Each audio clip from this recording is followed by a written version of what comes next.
नमस्कार मित्र हो, मैं चंद्रशेखर। आज हम अष्टम भावाधिपति के भिन्न भिन्न भावों में स्थित होने पर क्या संभाव्य परिणाम है, इन्हें जानने की कोशिश करेंगे। अब ऐसा तो आप लोग इतने साल से देखे रहे हो इस हमारी श्रृंखला को, भाषण संभाषण श्रृंखला को, तो आपको पता ही है, ज्योतिष में जो विद्वान है उन्हें पता है। फिर भी एक बार फिर से मैं याद दिला देना चाहता हूँ कि अष्टम भाव क्या है। इसे हम आयुष भाव कहते हैं, कुछ लोग इसे मृत्यु भाव कहते हैं, पर वो मृत्यु भाव तब होता है जब वो उसे कोई क्षति प्राप्त हो। फिर वो हमने हमारे पूर्वजों से जो भी लाया है, इसमें वसीयत आ गई, इसमें रोग आ गए, हमारा शरीर सौष्ठव आए, ये सब चीज़ें जो हैं कुछ प्रमाण में हमारी बुद्धि की क्षमता भी आ गई। हालांकि उसका तो हमारे जन्म समय पे भी काफ़ी आधार लेती है वो, पर फिर भी जो भी हम पूर्वजों से लाते हैं, जो भी पुराना ज्ञान हम प्राप्त करते हैं, इसको सबको हम अष्टम भाव से देखते हैं। उसी के साथ चोर प्रश्न जिसे बोलते हैं, उसे चोर का धन हम मानते हैं। सप्तम भाव को चोर मान के, जिसे अंग्रेजी में थीफ कहते हैं, तो द्वितीय भाव जो है सप्तम से द्वितीय, वो उसका धन माना जाता है। वो पत्नी, आपका जो व्यवसाय है, वो आपके साझेदारों का धन, ये सब भी बताता है। ये अष्टम भाव है। ये किसी भी गूढ़ चीज़ को ढूंढने की इच्छा बताता है, उसे गुह्य भाव कहते हैं। गुह्य भाव दो अर्थों में कहा जाता है। एक तो वो हमारे गुह्येंद्रियों का भाव भी है, और वो जो भी चीज़ गूढ़ है उसका भाव है। उसे रंध्र भी कहा जाता है। रंध्र का अर्थ दरार। आपके भेजे में भी एक बीच में से दरार होती है। जो वैदिक शास्त्र को जानते हैं उन्हें मालूम है, दो हिस्से रहते हैं हमारे भेजे के, उसके बीच में एक दरार रहती है।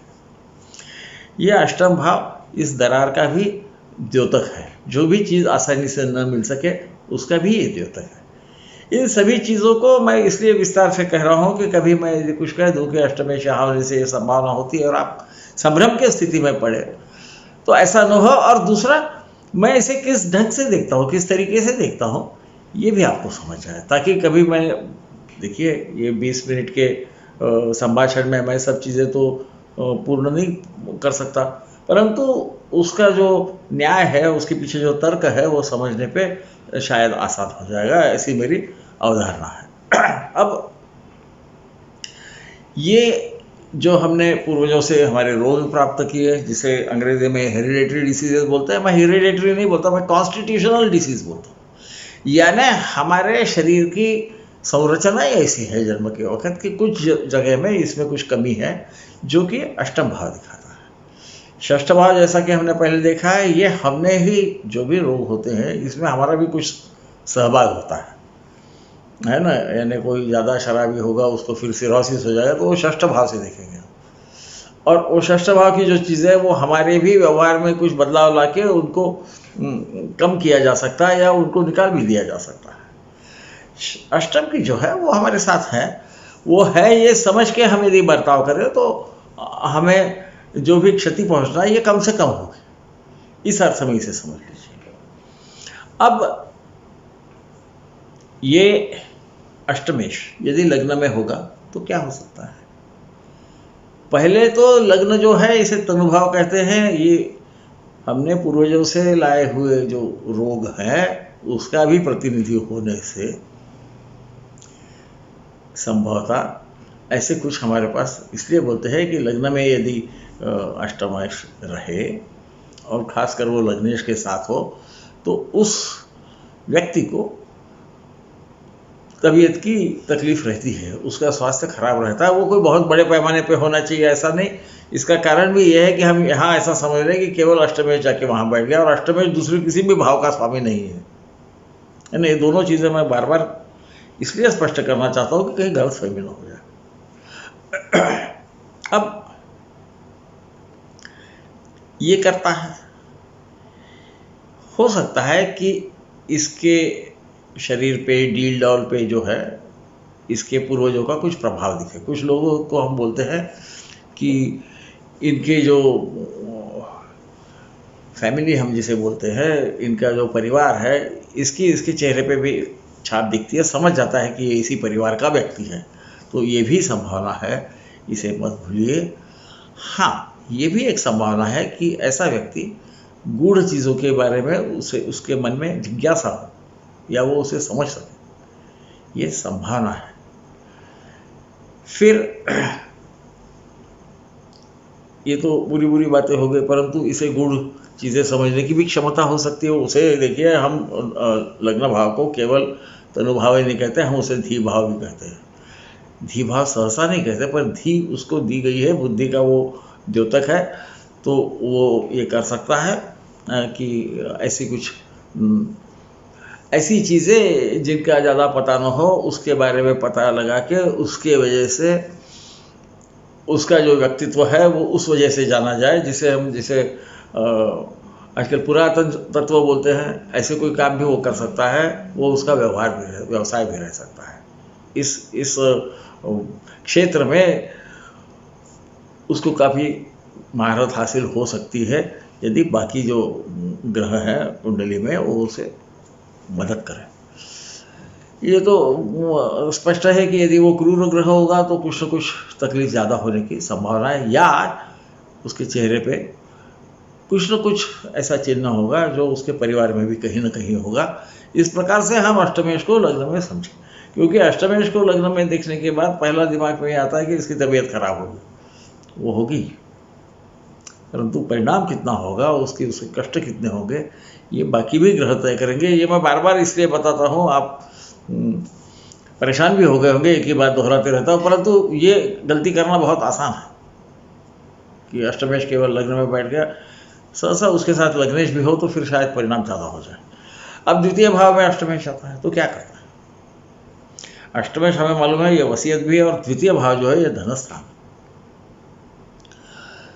तो इसके संचित संपत्ति का कुछ हिस्सा जो है वो इसके वसीयत से भी उसको मिला होगा, या इसके बोलने का तरीका उस प्रकार का होगा, है ना। इस ढंग से हम उसे समझें तो हम अष्टमेश को समझ सकते हैं। उसे अचानक भी वसीयत मिल सकती है, जो उसने कभी कल्पना की नहीं कि इस मेरे सगे समधी की तरफ से मुझे वसीयत आ जाएगी, उसकी तरफ से भी आ सकती है।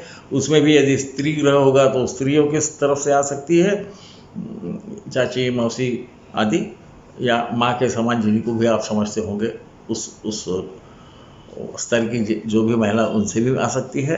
दादी परदादी भी दे सकती है। या फिर पुरुष ग्रह होंगे तो सूर्य होगा विशेषकर, तो पिता की तो होगी ही। मंगल होगा तो हो सकता है कि भाई साहब से मिल सके, परंतु वो क्रूर ग्रह होने से वो आसानी से नहीं मिलेंगे, क्योंकि वो अष्टमेश है, वो अष्टम भाव को देख के उसको पुष्ट करता है।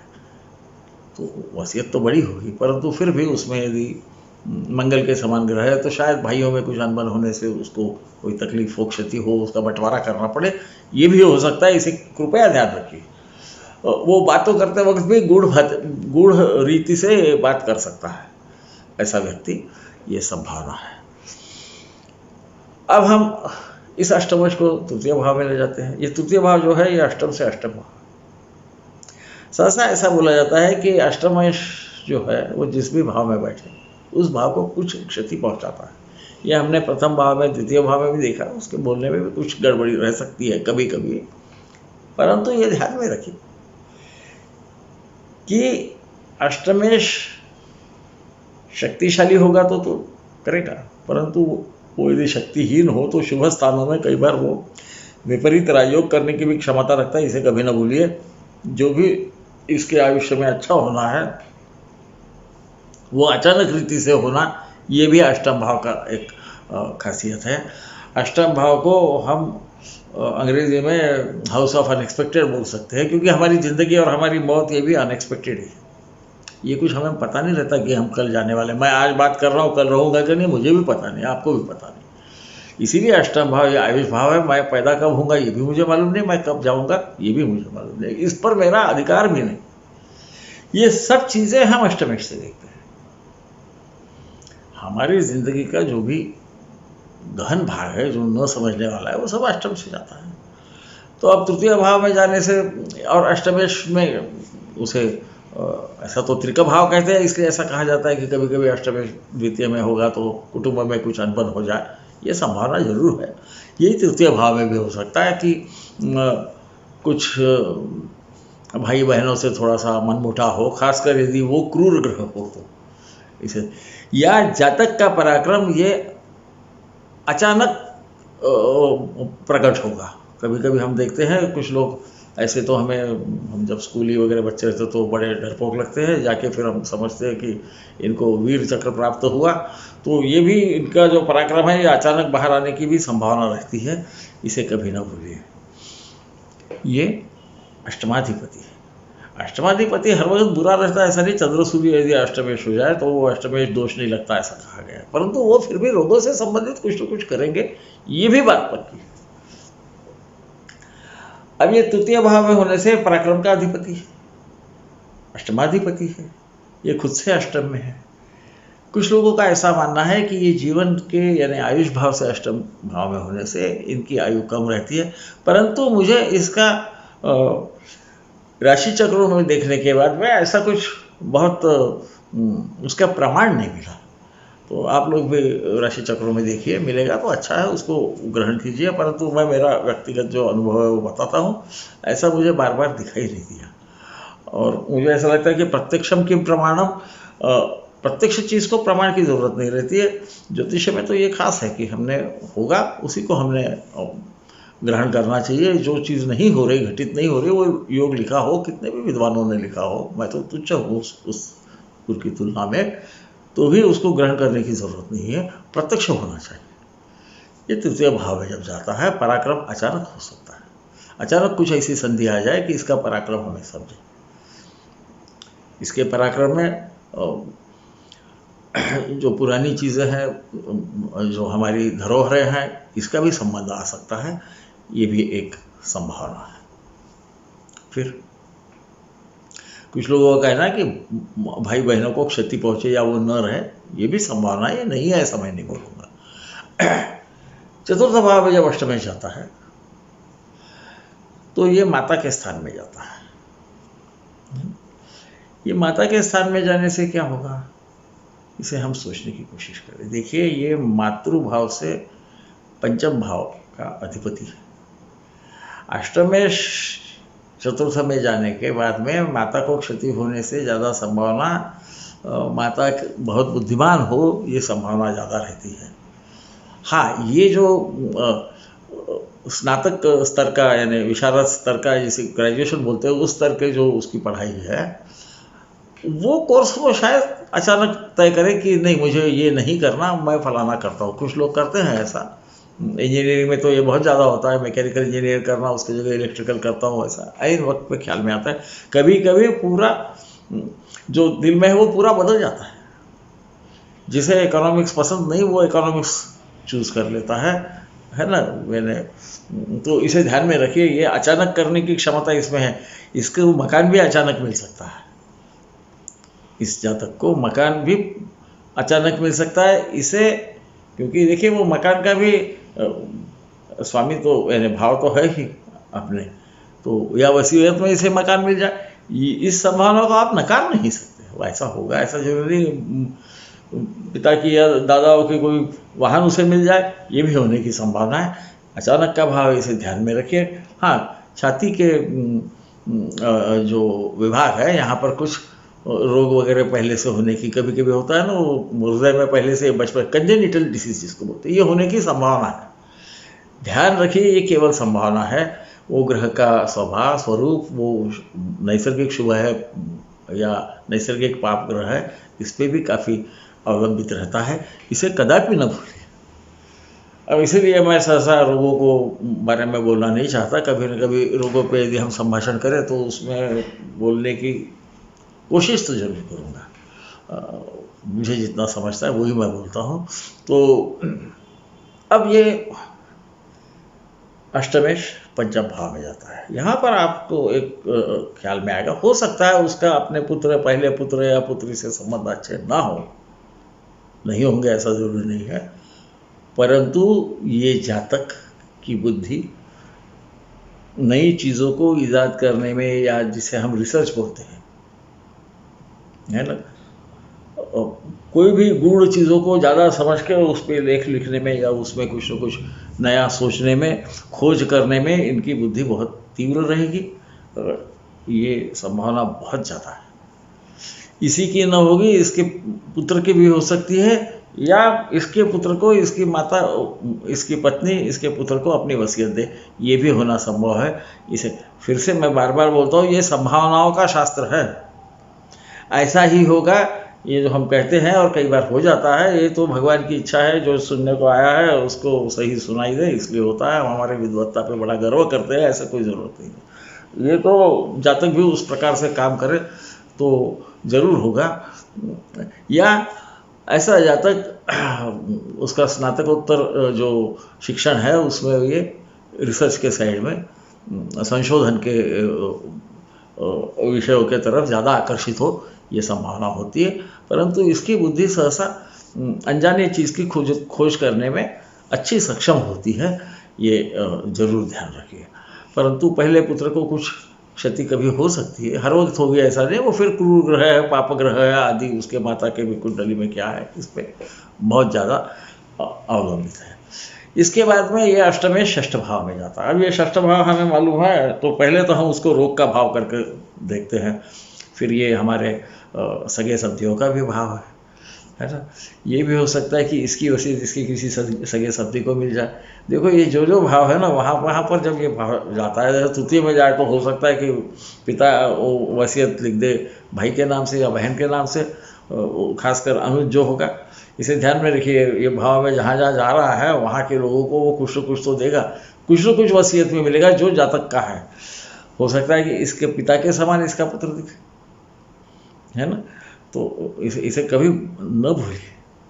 और सहसा आप देखोगे कि दादा और पोते में समानता आती है। शायद वो ये अष्टमेश भी कुछ कुछ उसमें उसका सहभाग होता है, क्योंकि ये पंचम का चतुर्थ है और अष्टम का दशम जो है ये पुत्र भाव है। तो कई बार वो काम भी इस तरीके करते हैं, ये हो सकता है, इसे भी ध्यान रखिए। मुझे जैसा याद आते जाता है, यदि मैं पहला भूल गया होगा तो बाद में बोल लेता हूँ, तो अब क्षमा कीजिए। अब षष्ठ भाव में अष्टमेश जाने में एक चीज़ जिस पे हमें ध्यान देना चाहिए कि यदि कुछ बीमारी हो और इसकी तरफ ध्यान न दे तो ये ज़्यादा तकलीफ देह हो सकती है। ऐसा ही षष्ठेश अष्टमेश जाने पे भी होता है, क्योंकि ये रोगों का स्थान है, इसलिए मैं बोल रहा हूँ। परंतु इसकी वसीयत भी जो है, या इसकी वसीयत में कोई न कोई काम से इसके मातुल घराने को मिल जाए, या कभी वो ऐसे वक्त इसकी जो वसीयत है ये कभी न्यायालय के शिकंजे में फंस जाए, ये भी संभावना होती है। न भूलिए कि ये वसीयत भी है। ये जातक किसी संशोधन संस्था में भी कार्यरत रह सकता है। ये षष्ठ भाव जो है ये नौकरी का भी भाव है, इसे भी कभी भूलने की कोशिश न कीजिए, इसे याद रखिए, महत्व का भाव। षष्ठ और अष्टम का ये एक दूसरे पे अवलंबित भाव है, ऐसा भी आप समझ सकते हो। क्योंकि एक तो जो बीमारियां या शक्ति देता है वो पूर्वजों से लाई हुई होती है, और ये षष्ठ भाव जो है ये इसी के खुद के कर्मों का कुछ उसमें और हिस्सा जुड़ जाता है, इसलिए वो बढ़ जाती है, या नहीं है वो भी आ सकती है। तो इसलिए ये दो भाव बड़े विचित्र हैं, और इसीलिए शायद इनको त्रिक भाव में सम्मिलित किया गया है। हालांकि षष्ठ भाव को त्रिषणाय में भी सम्मिलित किया गया है, ये एक ही भाव ऐसा है। तो षष्ठ के बारे में तो हमने देख लिया है। ये भी हो सकता है कि इसके मातुल घराने के लोग संशोधन में ज़्यादा उन्हें रुचि रहे। हम हर वक्त उसे बुरे ढंग से ही देखें, ये ज़रूरी नहीं है। ये भी हो सकता है कि यहाँ से षष्ठेश द्वादश पे देखने की वजह से जातक अपनी वसीयत जो है ये खर्चा कर दे, इसका मतलब वो घमा दे, ये भी संभव है, बशर्ते वो क्रूर ग्रह है। वरना अपने वसीयत को वो अच्छे काम के लिए भी खर्चा कर सकता है, ऐसा कोई जरूरी नहीं कि बुरे काम के लिए करना चाहिए। इसे जरूर ध्यान, जब भी हम द्वादश भाव का ध्यान करते हैं तो इसमें हमें ये ध्यान रखना चाहिए। अब ये अष्टमेश सप्तम भाव में जाता है। सप्तम भाव ये पति या पत्नी का भाव है, ये साझेदारों का भाव है। अचानक आपको यानी इसकी शादी अचानक तय हो जाए, लड़का होगा लड़की होगी कोई बात नहीं, क्योंकि पति या पत्नी एक ही बात हो जाती है उसमें। यहाँ पे तो हम लिंग भेद नहीं करते ज्योतिष में, जब हम भावों की बात करते हैं। ये अचानक प्राप्त हो जाए, या हो सकता है कि इसके पिता माता इसके बहू या इसके यानी पति के नाम से अपनी वसीयत छोड़ जाए, ये भी संभावना होती है। इन्हें अचानक घूमने के मौके बहुत आते हैं। सप्तम भाव छोटे, हम जिसे शॉर्ट ट्रैवल्स बोलते हैं, उसका भी भाव है, इसे ध्यान रखिएगा। इसको ये जो व्यवसाय करता है वो भी अचानक शुरू हो जाए, एकदम इसके दिमाग में आ जाए कि ये व्यवसाय चालू करूँ, ये भी संभावना है। साझेदारों का भी भाव है। अब आपको समझ गया होगा, जहाँ जहाँ अचानक है और जहाँ जहाँ वसीयत है, ये वहाँ से जिस भाव में रहेगा वहाँ से ये अपना स्वभाव जरूर दिखाएगा। और जहाँ जहाँ उसकी शारीरिक जो भी खूबियाँ हैं उसके दादा परदादाओं में वो भी वहाँ से वो अपना उसे दिखाएगा। भावाधिपति जिस भाव में बैठता है उसके आश्रय से अपने फल देता है, इसे कभी न भूलिए। हाँ, इसमें एक है कि यदि इसकी कोई चीज़ें चोरी हो गई तो इस बार वापस न मिलेगी, ये भी संभावना होती है कि सप्तम को चोर का भाव समझते हैं और वो अष्टम जो है चोर को गया हुआ धन है, वो यहाँ यदि बैठ गया तो आपको मिलने की संभावना है। तो ऐसे लोग कई बार अपने पैसे देने के बाद में उनके पैसे वापस नहीं आते, ये संभावना केवल है। मैं बार बार इसलिए बोल रहा हूँ कि बाकी ग्रह काम करते रहते हैं। अब हम अष्टम भाव को अष्टम भाव में ले जाते खुद के ही। अष्टम में बुरा नहीं, और यदि वो लग्नेश भी हो तो उसे बिल्कुल ही बुरा नहीं माना जाता, उससे काफ़ी दोषों का निवारण होता है। उस वक्त फिर अष्टमेश की दशा बुरी नहीं जाती। अष्टमेश अष्टम भाव में होने से लंबी आयु होना भी काफ़ी उसकी संभावना ज़्यादा है, अष्टमाधिपति है। हाँ, ये तो जरूर है कि इसके जो मूलभूत जो उसने रोग लाए होंगे पिछले जन्म से, हमारे उसके पूर्वजों से, उसके तरफ इसने ध्यान देना चाहिए, क्योंकि कुछ कुछ हम जिसको हेरिडेटरी डिसीजेस बोलते हैं वो होने की संभावना है। इसे अचानक धन भी प्राप्त हो सकता है, नहीं ऐसा नहीं, ये दरार है। परंतु अष्टम में बुरा नहीं मानते, सहसा बुरा उसे नहीं माना जाता। अन्यथा त्रिका भाव के स्वामी अपने भाव में बहुत अच्छे नहीं समझे जाते, परंतु अष्टमेश को कम से कम मेरे मत से वो उसे बहुत बुरा नहीं मानना चाहिए। वो खुद के घर का रक्षण तो करेगा, खुद के घर में बैठेगा तो घर को पुष्ट करेगा, तो पुष्ट काहे को करेगा। तो इसी उसकी जो भी वसीयतें हैं, जो भी उसका उसे, क्योंकि हमको जो जन्म मिलता है वो भी पूर्वजों के कर्म से ही मिलता है, ऐसा तो नहीं मिलता। तो ये सब चीज़ें जो है ये अष्टम भाव में होने से अष्टमेश अष्टम में इतना बुरा नहीं है जो कि लोग समझते हैं। हाँ, क्रूर ग्रह होगा, कोई भी ग्रह होगा, वो अपने प्रकार के रोग इसको जरूर देगा, जो उसके शारीरिक ढांचे का एक नैसर्गिक हिस्सा है। कुछ लोगों को देखिए जल्दी बाल सफ़ेद हो जाते हैं, किसी के नहीं होते। ये सब जो चीज़ें हैं ये अष्टम भाव का इस पे अधिकार है, और ये पूर्वजों से लाई है, उसको आप कुछ नहीं कर सकते। मेरा ये जो चेहरा है ये मैं बदल नहीं सकता, है ना। तो ये सब हम अष्टम से पाते हैं।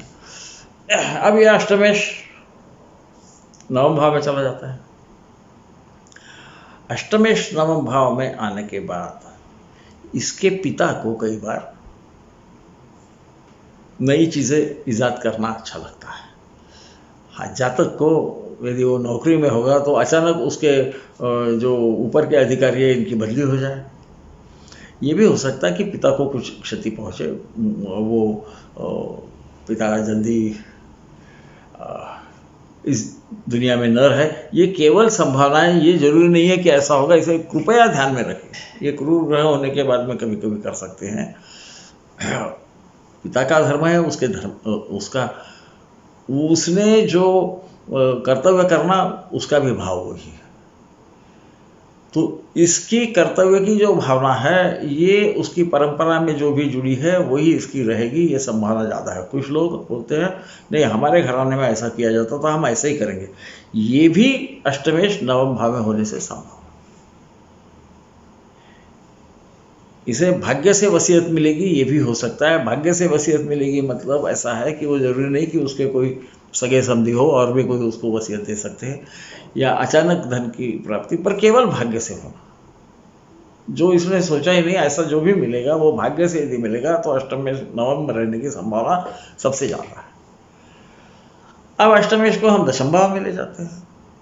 लोग ऐसा समझते, जैसा कि मैंने कहा कि अष्टमेश जहाँ बैठता है वो घर की क्षति करता है, ऐसा ज़रूरी नहीं है। मैं बार बार बोलना चाहता हूँ, फिर से ये कभी ना भूलिए कि ये अष्टम भाव जो है ये अचानक कुछ मिलने का भी भाव है। तो अष्टमेश दशम में होना या दशमेश अष्टम में होना, जो दशम भाव के बारे में हम बात करेंगे तो मैं इस बारे में बोलने का प्रयास करूँगा। थोड़ा लंबा होते जा रहा है संभाषण, मुझे माफ़ कीजिएगा।